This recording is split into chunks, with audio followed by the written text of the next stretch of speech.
Ashama akkam jirtu hordoftoota daandii barnootaa nagaan keenya lafa jirteen sinaa qaqqabu jechaa guyyaa har'aa kana barnoota afaan Oromoo keessaa kanan isiniif qabadheen dhufeen jiru jechoota irra butaa kan jedhu isiniif qabadheen dhufeen jira. Kanaafi namoonni baay'ee yeroo baay'ee jechoota irra butaa kana akkamitti barreessinaa akkamitti dubbisnaa kan jedhu baay'ee isin gala.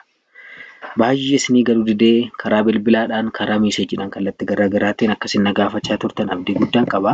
Walumaa galatti hiika isaarraa kaanee gaafa isinitti himnu jechi tokko akkamitti irra butaa ta'uu danda'a yoo jettan jechi tokko irra butaa kan inni ta'uu danda'u yoo qubeen dubbifamaan gosa garaagaraa qubeen dubbifamaan gosa adda addaa kan waliin fakkaanne yoo walitti aanee dhufe irra butaa uumaa jechuudha. Isa kanaaf namoonni barnoota kana argachuu barbaadan daandii barnootaa tuubii kana sabiskiraayib sheer foloo gochuu hin dagatina. Gamanumaan namoonni biyya keessa biyya alaa teessanii barnoota afaan Oromoo barachuu barbaadan karaa lakkoofsa bilbilaa fuula iskiriinii kan irratti argamuudhaan karaa imoo, karaa waasaappii, karaa teelegiraamii nu bilbiluu ni dandeessu. Isa kanaaf hiikumsaarra gaafa kaanu jechi tokko akkamitti irra butaa ta'uu danda'a yoo jennu qubeen dubbifamaan gosa garaagaraa kan waliin fakkaanne yoo walitti aanee dhufe irra butaa uumaa jechuudha. Fakkeenyaaf kan akkamitti dubbisnaa har jettu. Har amaraatti har jedhama. Ma jedhama. Gaafa walitti dhufu immoo harma jedha laala.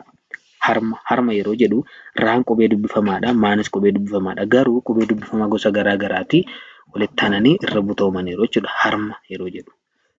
Deebi'ee hordaa, hordaa. Gartuu, gartuu. Ilmoo, ilmoo. Arba, arba. Tolte, tolte. Isaan kana walitti hidhamaa jechuudha. Tol ida'uu tee walitti tolte jedhaa jechuudha. Ar ida'uu baa walitti arba akka jedhu hin dagatina. Doqna, doqna. Quubsa, quubsa. Silmii, silmii.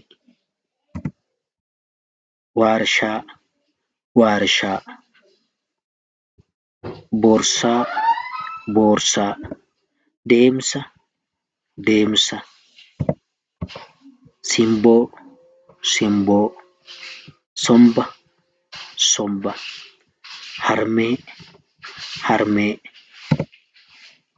Milkii, milkii. Jirma, jirma. Hanga, hanga. Mirga, mirga. Gurbaa, gurbaa. Galmee, galmee. Bantuu, bantuu. Qartuu, qartuu. Furtuu, furtuu. Jagna, jagna.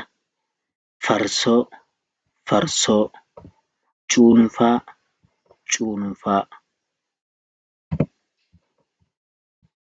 Gaangee, gaangee. Erbee, erbee. Ergaa, ergaa. Furdaa, furdaa. Jaarsa, jaarsa. Jaartii, jaartii.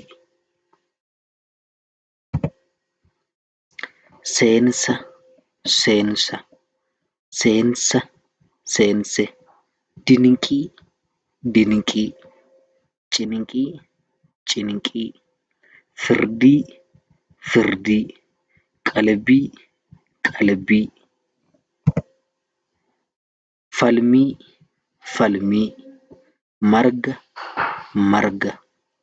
Ardii, ardii. Burqaa, burqaa. Biiftuu, biiftuu.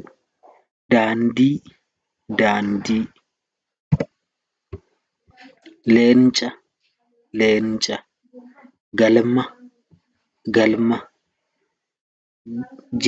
Geergoo, geergoo. Dursa, dursa.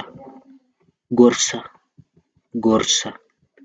Mormii, mormii. Galatoomaa hanga torban mata duree haaraatti wal arginutti nagaan nuuf tura.